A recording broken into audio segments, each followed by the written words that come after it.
तो नमस्ते दोस्तों, स्वागत है आप सभी लोगों का एक बार फिर अपने YouTube channel dream India study point में। तो आज की वीडियो में हम बात करेंगे क्लासिफिकेशन ऑफ थर्मोडायनामिक साइकिल। इसके पहले वाली वीडियो में हम थर्मोडायनामिक साइकिल के बारे में अच्छे से डिटेल में जान चुके हैं। ठीक, अगर आपने इसके पहले वाली वीडियो ना देखी हो या पॉलीटेक्निक 4th सेमेस्टर के आप कोई भी सब्जेक्ट पढ़ना चाहते हैं तो डिस्क्रिप्शन में आपको लिंक दी हुई है सभी सब्जेक्ट की, आप वहाँ पर क्लिक करें और जाकर वीडियो सारी देख सकते हैं सभी सब्जेक्ट की। तो अगर अभी तक आपने हमारे चैनल को सब्सक्राइब ना किया हो तो सबसे पहले चैनल को सब्सक्राइब करें। तो चलिए आज हम पढ़ते हैं क्लासिफिकेशन ऑफ थर्मोडायनामिक साइकिल, ऊष्मागतिकी चक्रों का वर्गीकरण। ठीक है, इसमें देखिए जो आपका पहला ऊष्मागतिकी चक्र है वो है वाष्प शक्ति चक्र, वेपोर पावर साइकिल, और दूसरा है आपका गैस शक्ति चक्र, गैस पावर साइकिल। सबसे पहले हम पढ़ेंगे वाष्प शक्ति चक्र क्या होता है और वाष्प शक्ति चक्र के अंतर्गत आपके क्या क्या आता है। तो देखिए वाष्प शक्ति चक्र वेपोर पावर साइकिल के अंतर्गत आपकी 6 साइकिल आती हैं। ठीक है, जो आपका पहला चक्र है रैकिंग चक्र, दूसरा है पुनः तापक चक्र, तीसरा आपका है पुनर्योजी चक्र, और चौथा है आपका पुनः तापक पुनर्योजी चक्र, और पांचवा आपका है द्विवाष्पीय चक्र, और छठवां है आपका टॉपिंग चक्र। तो सबसे पहले हम पढ़ेंगे रैंकिंग साइकिल, रैंकिंग चक्र के बारे में। देखिए रैंकिंग चक्र का उपयोग भाप इंजन के साइकिल से तुलना करने के लिए किया जाता है। जो आपका रैंकिंग चक्र है उसका भाप इंजन से हम तुलना करने के लिए इसका रैंकिंग साइकिल का उपयोग करते हैं। ये रहा आपका रैंकिंग साइकिल का डायग्राम, देख लीजिए रैंकिंग साइकिल का डायग्राम ये रहा। देखिए ये आपका है रुद्धोष्म। ठीक है, इसमें आपका ये है P1 P2 small A capital A, small B capital B और स्मॉल सी कैपिटल सी। ठीक है, यहाँ पर देखिए इसमें 4 प्रक्रम होते हैं। आपकी जो रैंकिंग साइकिल होती है उसके भी 4 प्रक्रम होते हैं। सबसे जो पहला प्रक्रम है आपका A-B, तो इसमें साइकिल में जल स्तर दाब व ताप पर ऊष्मा ग्रहण करता है और भाप में परिवर्तन हो जाता है। देखिए इसमें जो आपकी जल होता है उसको हम भाप में परिवर्तन करते हैं। अगर आप सरल भाषा में समझें तो पहला प्रक्रम जो आपका है A-B, इस प्रक्रम में हम जल को भाप में परिवर्तन करते हैं। ठीक है, दूसरा प्रक्रम है आपका B-C, इस साइकिल में भाप का रुद्धोष्म प्रसार होता है तथा भाप को ऊष्मा ऊर्जा यांत्रिक ऊर्जा में बदलते हैं।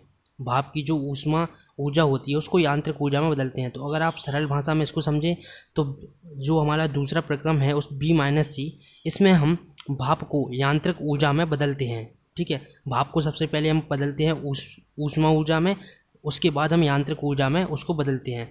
तीसरा प्रक्रम है हमारा C-D, इस साइकिल में निष्कासित भाप का स्तर दाब पर संघनन एवं संपीड़न होता है। ठीक है, चौथा प्रक्रम है D-A, तो चौथे प्रक्रम में लिखेंगे हम तीसरी साइकिल से प्राप्त जल को उच्च दाब पर बॉयलर में भेजा जाता है। मतलब जो तीसरी साइकिल से हमको जो जल प्राप्त हुआ है उसको हम चौथी प्रसार में किसमें बॉयलर में भेजेंगे। ठीक है, तो देखिए ये है आपका कुछ इस प्रकार का चित्र, ये लिखा है A-B-C और D। ये है आपका बॉयलर, ये आपकी टरबाइन लगी हुई है, ये आपका संघनित्र है और ये है आपका पंप। देखिए ये चित्र थोड़ा छोटा है बट आप इसको इतना बड़ा बनाएंगे चित्र को। ठीक, इतना बड़ा आपको इसको चित्र को बनाना है, किसका, रैंकिंग साइकिल का चित्र आपका ये है, आपको इसको थोड़ा बड़ा बनाना है। ठीक है, यहाँ पर छोटा बना हुआ है। अब हम दूसरा जो पॉइंट पढ़ेंगे पुनः तापक चक्र, रीहीट साइकिल। तो देखिए रीहीट साइकिल का सबसे पहले तो आप डायग्राम का स्क्रीनशॉट ले लें।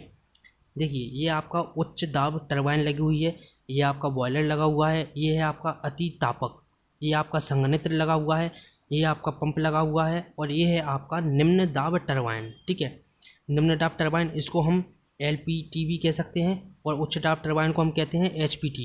ठीक है, अगर आपको कहीं लिखा मिल जाए तो आप कंफ्यूज ना हो। इसमें हम देखिए सबसे पहले पढ़ेंगे रीहीट साइकिल का मुख्य उद्देश्य प्रारंभिक दाब को बढ़ाना या संयंत्र की दक्षता को बढ़ाना होता है। जो रीहीट साइकिल होता है इसका जो मुख्य उद्देश्य होता है वो होता है क्या, प्रारंभिक दाब को बढ़ाकर संयंत्र की दक्षता को बढ़ाना होता है। ठीक है, आजकल रीहीट साइकिल का उपयोग उच्च दाब 170 किलोग्राम प्रति सेंटीमीटर स्क्वायर तथा उच्च दाब 620 सेंटीग्रेड के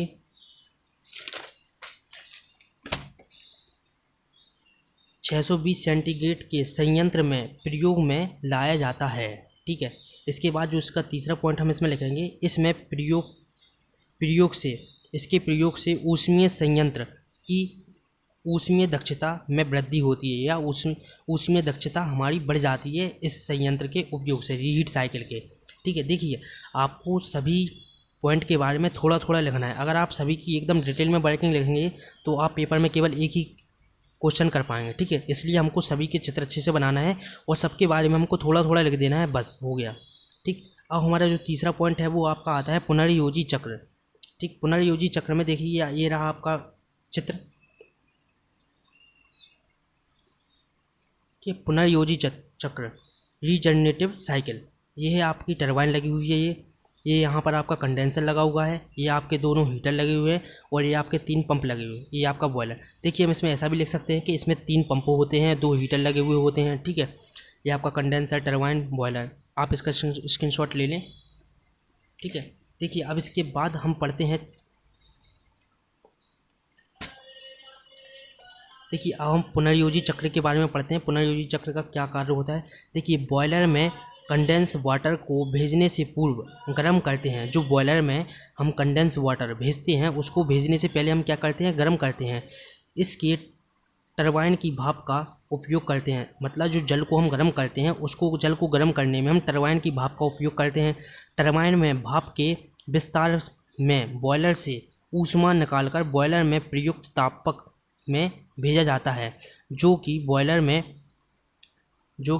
में निवेशित जल को पुनः गर्म करता है। इस क्रिया को ब्लेडिंग कहते हैं। ठीक है, मतलब जल को पुनः गर्म करने की क्रिया को हम क्या कहते हैं, ब्लेडिंग। तीसरा जो हमारा पॉइंट है वो है कंडेंस वाटर को ऊष्मा प्रदान कर इसका पुनर्योजन किया जाता है। इसमें 2 तापक लगे होते हैं और प्रत्येक तापक के साथ एक अलग पंप लगा हुआ होता है। ठीक है, 2 तापक क्या मतलब 2 हीटर लगे हुए थे और 2 हीटर के साथ आपके, प्रत्येक हीटर के साथ आपके पंप लगे हुए होते हैं। इसके बाद हम जो चौथा पॉइंट हमारा है, देखिए चौथा पॉइंट हमारा है रीहीट जनरेटिव साइकिल। देखिए रीहीट जनरेटिव साइकिल का आपका ये रहा चित्र, ये आपका लगा हुआ है रीहीट जनरेटिव साइकिल। ठीक, ये आपका बॉयलर है, ये यहाँ पर लगा हुआ है HPT और यहाँ पर लगा हुआ है HPH, ये लिखा हुआ है HPT, ये लिखा है LPT। मतलब HPT का फुल फॉर्म है आपका हाई पावर टरबाइन और LPT का फुल फॉर्म है लो पावर टरबाइन। ठीक है, उच्च पावर टरबाइन और निम्न पावर टरबाइन। ये आपका अल्टरनेट लगा हुआ है, ये यहाँ पर आपका लगा हुआ है कंडेंसर। ठीक, ये आपके पंप लगा हुआ है, ये लगा हुआ है LPH। तो रीहीट जनरेटिव साइकिल के हम वर्किंग में हम पढ़ेंगे। ठीक, इसमें पॉइंट वाइज हम लिखेंगे। पहला पॉइंट हमारा है सामान्यतः 80 किलोग्राम प्रति सेंटीमीटर स्क्वायर दाब वाले संयंत्र में इसका प्रयोग किया जाता है। देखिए इसका प्रयोग कहाँ पर किया जाता है, 80 किलोग्राम प्रति सेंटीमीटर स्क्वायर दाब वाले संयंत्र में। ठीक है, अब हम इसके बाद है दूसरा पॉइंट, रीहीट जनरेटिव साइकिल की दक्षता को बढ़ाने के लिए रीहीट एवं जनरेटिव साइकिल को सम्मिलित कर एक चक्र के रूप में प्रयोग किया जाता है। देखिए रीहीट और जनरेटिव साइकिल, इन दोनों को एक चक्र के रूप में बनाया जाता है। ठीक है, बनाकर प्रयोग किया जाता है। इसके बाद हम जो हमारा अगला टॉपिक है, अगला जो हमारा पॉइंट है वो है 5वां, binary vapour cycle. Binary vapour cycle, इसमें देखिए बाइनरी वेपोर साइकिल का ये रहा थोड़ा चित्र आपका, ये रहा आपका बाइनरी वेपोर साइकिल का चित्र। ये आपका लगा हुआ है भाप टरबाइन, ये लगा हुआ है अति तापक पारा बॉयलर, ये है आपका पारा टरबाइन, ये आपका है हीट एक्सचेंजर। मतलब हीट एक्सचेंजर, ये गर्म को ठंडा और ठंडे को गर्म करता है। ठीक है, ये आपके 2 नीचे पंप लगे हुए हैं। ठीक है, अगर आप इसका स्क्रीनशॉट लेना चाहते हैं तो स्क्रीनशॉट ले सकते हैं। इसके बाद हम इसकी कुछ वर्किंग पढ़ते हैं। देखिए इसके अंतर्गत हम लिखेंगे, इसमें 2 कार्यकारी द्रव प्रयोग किए जाते हैं। इसमें मतलब 2 कार्यकारी द्रव प्रयोग किए जाते हैं। इस साइकिल में भाप तथा पारा के 2 अलग अलग परिपथ होते हैं। इसमें प्रमुख तरल भाप तथा पारा भाप है। इसमें जो मतलब प्रमुख भाग हैं वो हमारे भाप और पारा है। ठीक, छठवां जो आपका है टॉपिंग साइकिल। देखिए छठवां हमारा जो पॉइंट है टॉपिंग साइकिल। देखिए ये रहा आपका टॉपिंग साइकिल का चित्र। ये आपका HPT हाई पावर टरबाइन, ये है आपका LPT लो पावर टरबाइन, ये आपका अल्टरनेटर लगा हुआ है, ये आपका पंप लगा हुआ है। ठीक है, तो ये रहा आपका डायग्राम। इसके बाद देखिए इसमें हम लिखेंगे निम्न दाब पावर प्लांट की ऊष्मीय दक्षता बढ़ाने के लिए टॉपिंग साइकिल की आवश्यकता होती है। देखिए पावर प्लांट की ऊष्मीय दक्षता बढ़ाने के लिए हम किसका उपयोग करते हैं? टॉपिंग साइकिल का हम उपयोग करते हैं। तो इसी के साथ आपकी थर्मोडायनामिक साइकिल क्लासिफिकेशन और थर्मोडायनामिक साइकिल का यहाँ पर ख़त्म होता है। इसके बाद हम पढ़ेंगे आज की वीडियो में बॉयलर। देखिए element of thermo power plant, element of thermal power plant, boiler भाप जनित्र। ठीक है, तो देखिए इसमें हम लिखेंगे बॉयलर में, बॉयलर वह युक्ति है जिसमें ईंधन दहन के फलस्वरूप, ईंधन मतलब ईंधन जलाने के फलस्वरूप जैसे कोयला वगैरह जलाने के बाद उपजी ऊष्मा जल को आंतरिक कर उच्च तापक तथा दाब पर भार उपजाई जाती है। इस बॉयलर में सामान्यतः तापमान 27 डिग्री सी तथा सामान्य दाब 1 किलोग्राम प्रति सेंटीमीटर स्क्वायर माना जाता है। देखिए जो आपका बॉयलर होता है ये आपका क्या है, इसमें जो हम ईंधन जलाते हैं उसके बाद जो हमारी ऊष्मीय जल को आंतरिक कर लेता है। ठीक है, इसके बाद हम पढ़ेंगे working of boiler. Working of boiler में हम लिखेंगे बॉयलर विभिन्न गुण स्तर की भाप को आवश्यकता के अनुसार सप्लाई कर सकते हैं। किसी भी औद्योगिक धंधे में या किसी भी प्लांट में इसका यूज किया जाता है। देखिए बॉयलर हमारा क्या है, बॉयलर मतलब हम बॉयलर में किसी भी पानी वगैरह को गर्म करते हैं और उसके हम भाप बनाते हैं। ठीक है, बॉयलर का मेन जो उद्देश्य है वो है भाप बनाना। अब हम पढ़ेंगे पार्ट ऑफ बॉयलर, मतलब बॉयलर के कुछ विभिन्न अंग हैं उनके बारे में हम जानकारी लेंगे। सबसे पहला जो आपका आता है बॉयलर सेल। तो बॉयलर सेल में पानी संचित किया जाता है। बॉयलर सेल पर बाहर की ओर pressure gauge, water level indicator और सेफ्टी वेल आदि लगे होते हैं। ठीक है, इसके बाद हम पढ़ते हैं इसका दूसरा पार्ट है जो बॉयलर का आपका बॉयलर सेटिंग। देखिए बॉयलर सेटिंग क्या है, बॉयलर में अग्निशय ईंटों की चिनाई को बॉयलर सेटिंग कहते हैं। बॉयलर में अग्निशय ईंटों की चिनाई को बॉयलर सेटिंग कहते हैं। मतलब आप एक तरह से अगर देख सकें तो देखिए बॉयलर में जो हम ईंटें लगाते हैं, ठीक, उसको हम क्या कहते हैं? Boiler setting. इसमें दहन कक्ष फ्यूल गैस निकलने के लिए रास्ता होता है।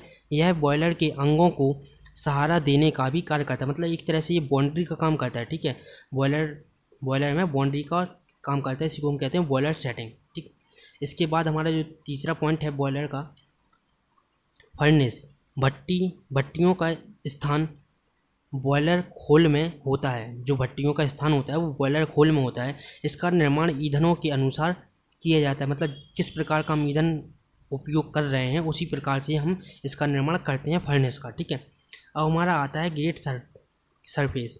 ग्रेट सरफेस में हम सबसे पहले लिखेंगे भट्टी का वह भाग जिस पर ईंधन को रखकर दहन किया जाता है, या यह इस्पात या लोहे के बने होते हैं। मतलब भट्टी में जिस स्थान पर हम ईंधन रखते हैं और हम उसको जलाते हैं, ठीक, उसको हम क्या कहते हैं?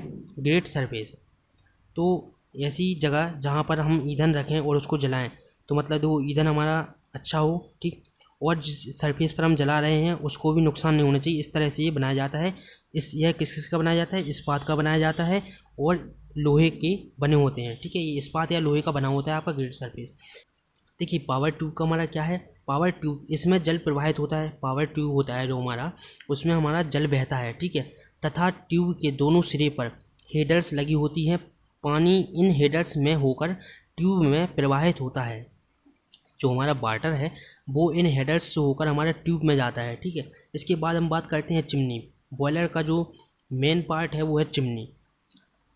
दग्ध गैसें उपयोग होने के बाद चिमनी के माध्यम से हम इसको बाहर निकाल देते हैं। वायुमंडल को बचाने के लिए चिमनी को पर्याप्त ऊंचाई पर रखते हैं। चिमनी के आधार पर इंडक्ट फैन लगे होते हैं, मतलब चिमनी के आधार पर इंडक्ट फैन लगे होते हैं जो हमारी ये कारखानों की जो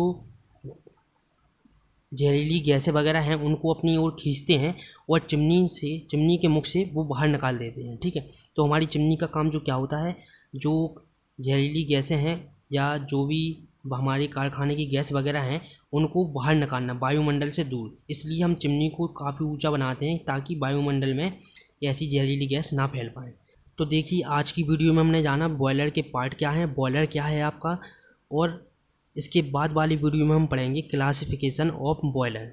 ठीक है, तो आज की वीडियो में बस इतना ही। वीडियो को लंबा ना करते हुए वीडियो को यहीं पर ख़त्म करते हैं। और अगर आपको वीडियो अच्छी लगी हो तो लाइक, कमेंट और शेयर ज़रूर करें। और कमेंट में अगर आप कोई भी समस्या है तो आप कमेंट करके मुझसे पूछ सकते हैं। तो चलिए आज के लिए बस इतना ही, मिलते हैं अपनी अगली वीडियो लेक्चर में। नमस्ते।